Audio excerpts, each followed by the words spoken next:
তো বিড়াল বিড়াল অনেক বিড়াল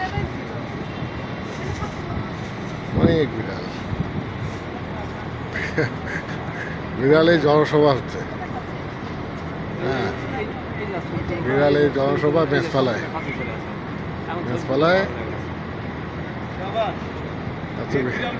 বাংলাদেশে এরা জনসভা করতেছে। কি এই বিড়াল কটা হইলে মিনিমাম ব্যবসা হইব 4 থেকে 5 লাখ টাকা। তাই হ্যাঁ, ওরে বাবা রে বাবা, যারা শৌখিন বাংলাদেশে কি পরিমাণে বিড়াল যে ফালে, বিড়াল আপা, ফালে, কাপড় দিবে দেখি। কুকুর ফালে। আমার বাসায় আবার মেয়ে ছেলেরা ফালতে খুব ইচ্ছে আগ্রহী, কিন্তু আমার ওয়াইফ দেয় না, কয় যে না। না, আমার বাসায় মানে এমন আছে 2টা ঘুরে ফেলে, এমনও লোক আছে। প্রত্যেকটা বিড়াল কিন্তু একদম দেখার মতো বিড়াল। এরকম ভিডিও পেতে আমার চ্যানেলটি সাবস্ক্রাইব করুন। KARIABUL 65। বিড়াল কি একটা বিড়াল পাওয়ার মতো বিড়াল। ধন্যবাদ।